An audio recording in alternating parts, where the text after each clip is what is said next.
Good morning friends. कैसे हैं आप सब लोग दोस्तों। मैं हार्दिक शर्मा आपका स्वागत करता हूं हमारे आज के इस प्रेजेंटेशन में, इस मंथ के पहले प्रेजेंटेशन में और इस वीक के लास्ट प्रेजेंटेशन में। तो चलिए दोस्तों शुरू करते हैं हम आज का प्रेजेंटेशन। इसमें दोस्तों हम लोग कवर करेंगे important current affairs, important questions, important dates देखेंगे और आज की हमारी कंट्री हम कवर करेंगे। तो चलिए विद अ गुड स्पिरिट हम लोग शुरू करते हैं हमारा आज का प्रेजेंटेशन। और सबसे पहले दोस्तों हम लोग देख लेते हैं European union. European union 27 European countries का ग्रुप है। इन यूरोपियन कंट्रीज के बीच में free movement of people, goods, service and capital with in the internal market है। यूरोपियन यूनियन का फॉर्मेशन हुआ था मैस्ट्रिक्ट ट्रीटी के तहत 1993 में। यूरोपियन यूनियन से पहले यूरोपियन इकोनॉमिक कम्युनिटी हुआ करती थी, जो कि 1957 में ट्रीटी ऑफ रोम के तहत बनी थी।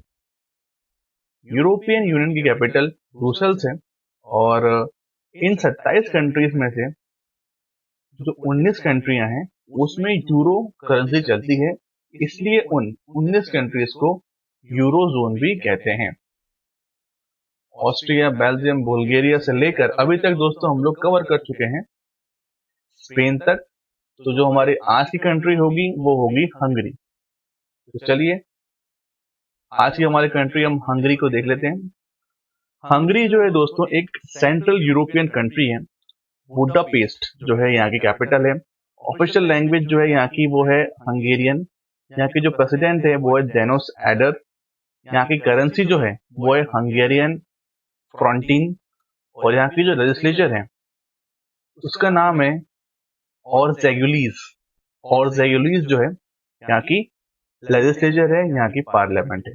और यह है यहाँ का ट्राई कलर फ्लैग, जो इंडिया के ट्राई कलर फ्लैग से थोड़ा मिलता जुलता है। चलिए मैं आपको बता देता हूँ जो ये हंगरी है, तो ये हंगरी कहाँ पर है।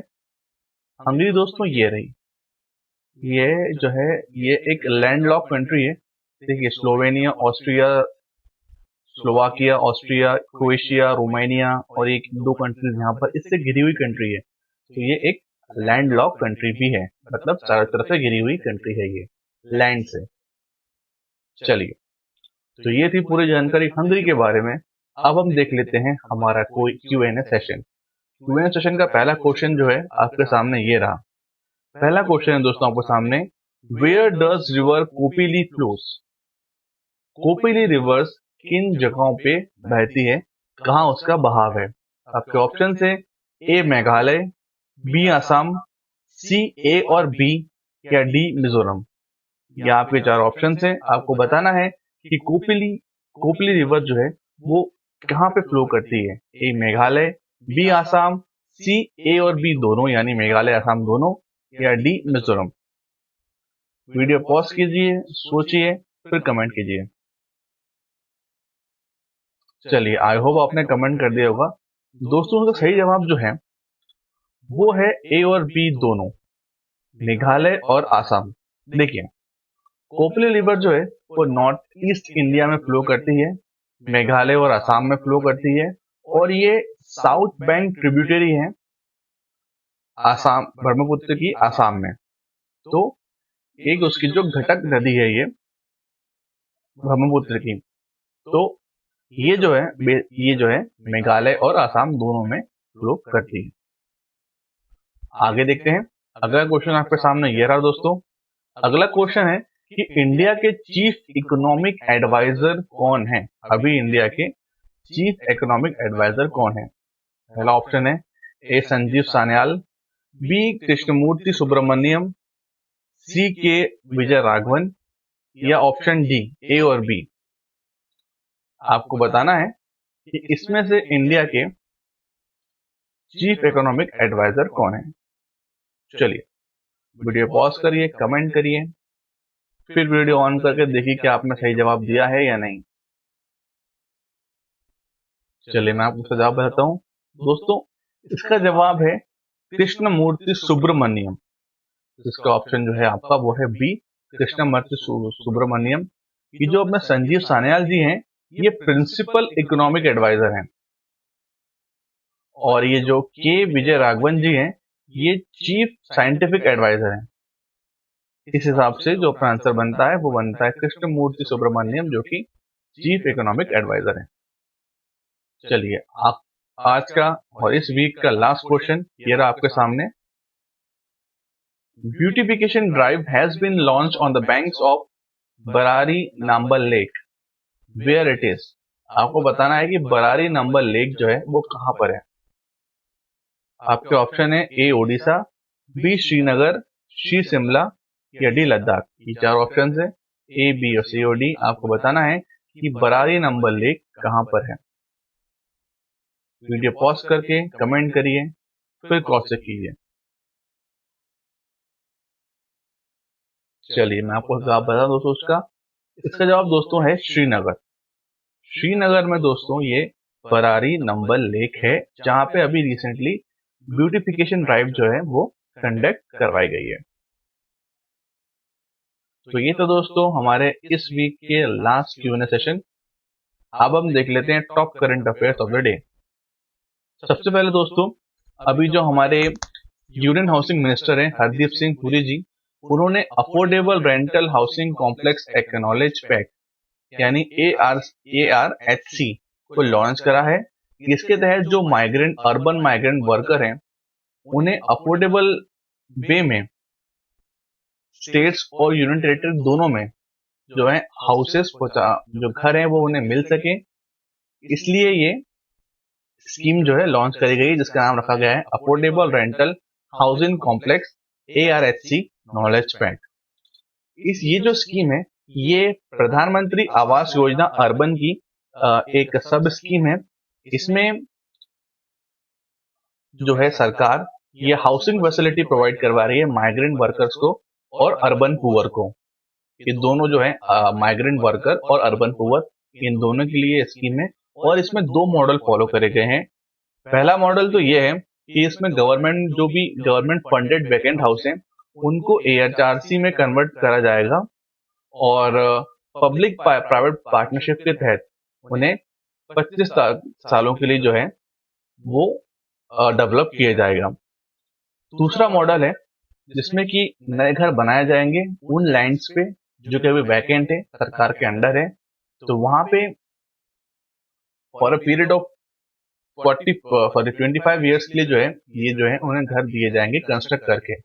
तो पहले मॉडल में ये है कि जो एग्जिस्टिंग गवर्नमेंट फंडेड घर है उन्हें कन्वर्ट करा जाएगा ARHC में, और दूसरे में जो है ARHC के हाउसेस बनाए जाएंगे वैकेंट लैंड पे जो कि गवर्नमेंट के अंडर है। तो ये है पूरा affordable rental housing complexes knowledge pack, जो कि union housing minister Hardeep Singh Puri ने अभी रिलीज करा है। इसका पूरा डेटा, इसकी पूरी स्कीम। आगे चलते हैं। अभी 6th ब्रिक्स एनवायरमेंट मिनिस्टर की मीटिंग हुई है, जिसमें इंडिया की तरफ से जो हमारे एनवायरमेंट मिनिस्टर हैं प्रकाश जावड़ेकर जी, उन्होंने पार्टिसिपेट करा है। अगर हम ब्रिक्स की बात करें तो हम दोस्तों ब्रिक्स कवर कर चुके हैं पहले भी, एक बार एक शॉर्ट रिवीजन कर लेते हैं। ब्रिक्स दोस्तों यानी ब्राजील, रशिया, इंडिया, चाइना और साउथ अफ्रीका का ग्रुप है। ये दोस्तों फॉर्म हुआ था जून 2006 में। इसका जो फॉर्मेशन हुआ था वो 2009 में हुआ था, पर फर्स्ट जो इसकी समिट हुई थी वो हुई थी 16 जून 2009 में रशिया में हुई थी। और इंडिया जो है इसकी प्रेसिडेंसी लेगा 2021 में। 2000 में जो इसकी प्रेसिडेंसी रहेगी वो इंडिया के पास रहेगी ब्रिक्स की। ब्रिक्स के ही तहत एक न्यू डेवलपमेंट बैंक भी बनाया गया है, जिसको ब्रिक्स डेवलपमेंट बैंक भी कहते हैं, जिसको कहते थे, जिसको भी न्यू डेवलपमेंट बैंक भी कहा गया है। इसका हेडक्वार्टर जो है शंघाई, चाइना में है। तो ये पूरी जानकारी थी ब्रिक्स के बारे में। आगे देखते हैं, अगली न्यूज है 31 तारीख को मुस्लिम वुमेन राइट डे मनाया गया। ये क्यों मनाया गया? क्योंकि इसी दिन जो है दोस्तों ये ट्रिपल तलाक का जो है आदेश जो है वो सुप्रीम कोर्ट ने पारित कर दिया था। और इंस्टेंट डिवोर्स लेना जो है, जो मुस्लिम मैरिज में होता है कि 3 तलाक बोलने के बाद इंस्टेंट डिवोर्स दे सकते हैं, वो एक क्रिमिनल ऑफेंस बन गया था, एक पनिशेबल ऑफेंस बन गया था। और इसको ना मानने पर जो है 3 साल तक की जेल होने का प्रावधान रखा गया था। तो ट्रिपल तलाक जो बिल है, protection of right on marriage act, the Muslim women protection of right on marriage act जो है इस दिन से लागू हो गया था। तो इसी को सेलिब्रेट करने के लिए 31 जुलाई को बीजेपी ने मुस्लिम वुमेन राइट डे मनाया। आगे देखते हैं, इंडिया और इजराइल की टीम मिलके एक रैपिड कोविड-19 टेस्टिंग किट जो है वो डेवलप कर रही है। इसके ट्रायल शुरू हो गए हैं और दिल्ली के राम मनोहर जो लोहिया अस्पताल है, वहां पे जो है इसकी टेस्टिंग की जा रही है और अगर ट्रायल सक्सेसफुल होते हैं तो ये 30 सेकंड में जो है रिजल्ट दे सकता है कोविड-19 का। तो इसकी टेस्टिंग जो है इंडिया और इजराइल की जो मेडिकल टीमें हैं वो कर रही हैं दिल्ली में। आगे चलते हैं, रेसल बबीता फोगाट जो है और कबड्डी प्लेयर कविता देवी, रेसलर बबीता फोगाट और कबड्डी प्लेयर कविता देवी जो हैं, ये स्पोर्ट्स डेप्यूटी डायरेक्टर अपॉइंट करी गई हैं हरियाणा गवर्नमेंट के द्वारा। बबीता फोगाट और कविता देवी दोनों ही अपने खेलों में अव्वल दर्जे की खिलाड़ी रही हैं और इन्हें अभी रिस्पॉन्सिबिलिटी दी गई है डेप्यूटी डायरेक्टर की of sports by Haryana government. आगे देखते हैं, जो हमारे यहाँ की central drug standard control organisation है यानी CDSCO है, इसने कमेटी बनाई थी और उस कमेटी का नाम था सब्जेक्ट एक्सपर्ट कमेटी। उसने रेकमेंड करा है कि जो सीरम इंस्टीट्यूट ऑफ इंडिया है, जो कि कोविड-19 की वैक्सीन पे काम कर रहा है ऑक्सफोर्ड यूनिवर्सिटी के साथ, उसके जो उस वैक्सीन का जो ट्रायल 2 और 3 है, उसके लिए इंडिया में परमिशन मिल जाए उसके ट्रायल 2 और ट्रायल 3 करने के लिए, ह्यूमन ट्रायल करने के लिए। तो ये परमिशन जो है ये ये सब्जेक्ट एक्सपर्ट कमेटी ने उसका अप्रूवल दे दिया है। ये एक रिकमेंडेशन कर दी है कि इंडिया में सीरम इंस्टीट्यूट जो है जो वैक्सीन लेके आ रहा है उसके ट्रायल 2 और ट्रायल 3 इंडिया में कराए जा सकते हैं। इसके लिए रिकमेंडेशन दे दी है central drug standard control organisation को। अब यहाँ से central drug standard control organisation decide करेगा कि यहाँ पे इंडिया में इस वैक्सीन की जो कि ऑक्सफोर्ड यूनिवर्सिटी बना रहा है उसके इंडिया में ट्रायल होने हैं या नहीं। ये डिसाइड हो जाएगा अभी कुछ दिनों में जब हम इसको कवर कर लेंगे आगे। आगे देखते हैं, यूपी में अभी प्लांटेशन ड्राइव हुए थे और वो plantation drive Guinness book of world record में एंटर हो गए हैं। अब वो किस कैटेगरी में होते हैं ये हम देख लेते हैं। इसमें क्या हुआ था कि 8 डिस्ट्रिक्ट में ये प्लांटेशन ड्राइव करे गए और इन 8 डिस्ट्रिक्ट की 240 लोकेशंस में 1 घंटे के अंदर सबसे ज्यादा प्लांटेड ट्रीज हुए हैं। तो ये एक अपने आप में Guinness book of world record है और जिसमें इसने एंट्री पा ली है। मतलब 240 लोकेशन में 1 घंटे के अंदर सबसे ज्यादा प्लांट उगाने का वर्ल्ड रिकॉर्ड यूपी ने गेन कर लिया है, अचीव कर लिया है।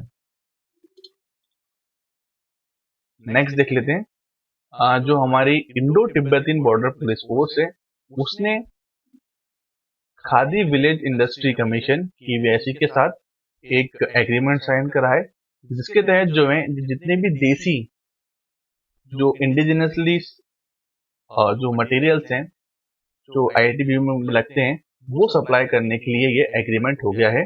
ITBP जो है blanket, towel, mustard oil, yoga kit, hospital bedsheet, pickles, ये सारी चीजें जो हैं जो कि ITBP के जवानों को जरूरत पड़ती है वो अब KVIC यानी खादी विलेज इंडस्ट्री कमीशन से खरीदा करेगा। आगे देखते हैं, MP शिव प्रताप शुक्ला हैं, ये बीजेपी के MP हैं, इन्हें एथिक्स कमेटी ऑफ राज्यसभा का चेयरमैन बना दिया गया है। एथिक्स कमेटी ऑफ राज्यसभा की 11 मेंबर्स जो हैं, इसमें 11 मेंबर्स की टीम है और जो एथिक्स कमेटी है वो MPs के एक्टिविटीज और उनके बिहेवियर को के ऊपर की गई कंप्लेंट्स को जो है वो रिव्यू करता है, उन्हें देखता है। तो उसके चेयरमैन जो है वो बीजेपी के शिव प्रताप शुक्ला जी जो है बने गए हैं। चलिए आगे देखते हैं, अभी हमारी जो मिनिस्ट्री ऑफ एक्सटर्नल अफेयर है, उन्होंने ये बताया है कि जो अपने यूनाइटेड नेशंस है, यूनाइटेड नेशन के जितने मेंबर हैं, वो इंटरनेशनल सोलर अलायंस को ज्वाइन कर सकते हैं अब। तो कुछ जो इंटरनेशनल सोलर अलायंस के फ्रेमवर्क में कुछ चेंजेस करे गए हैं, जिसके तहत जितने भी यूनाइटेड नेशन के मेंबर हैं, वो भी इस ऑर्गेनाइजेशन का यानी इंटरनेशनल सोलर अलायंस का जो है हिस्सा बन सकते हैं। इंटरनेशनल सोलर अलायंस जो है वो नरेंद्र मोदी जी और फ्रांस के प्रेसिडेंट इनेमुल मैक्रोन के द्वारा शुरू किया गया था। ये कॉन्फ्रेंस ऑफ पार्टी 21 हुई थी पेरिस में। वहां पे इसका डिक्लेरेशन हुआ था इंटरनेशनल सोलर अलायंस का, और ये पेरिस क्लाइमेट एग्रीमेंट के थ्रू या पेरिस क्लाइमेट एग्रीमेंट को ध्यान में रखते हुए जो है सोलर एनर्जी का मैसिवली यूज करने के लिए ये जो है अलायंस यानी इंटरनेशनल सोलर अलायंस जो है वो बनाई गई थी। अभी तक इस इंटरनेशनल सोलर अलायंस के जो है में 87 कंट्रीज जो है वो जुड़ चुकी हैं, और इसके अलावा अब जो है यूएन मेंबर्स अगर चाहें तो भी इससे जुड़ सकते हैं। चलिए आगे देखते हैं। तो दोस्तों यही था हमारा आज का प्रेजेंटेशन और इस वीक का लास्ट प्रेजेंटेशन, जिसमें हमने आज इंपॉर्टेंट क्वेश्चंस देखे हैं, इंपॉर्टेंट डेट्स नहीं देख पाया, बाई चांस आज मैं स्लाइड लगाना भूल गया, कोई बात नहीं, मंडे देख लेंगे। और क्वेश्चन हमने देख लिए हैं, कंट्री हमने आज देख ही ली है। तो इतना ही था दोस्तों आज के हमारे प्रेजेंटेशन में। आपको ये प्रेजेंटेशन जरूर बहुत अच्छा लगा होगा। अगर दोस्तों आपको ये सेशन अच्छा लगा है तो चैनल को लाइक करिए, सब्सक्राइब करिए, दोस्तों के साथ शेयर जरूर करिए, और आप देखते रहिए the quick current affair channel. कुछ सुझाव हो तो कमेंट जरूर करिए, कुछ क्वेश्चन हो मन में तो सजेस्ट जो है कमेंट जरूर करिए, और आप देखते रहिए the quick current affair channel. Thank you and have a nice day and have a nice weekend.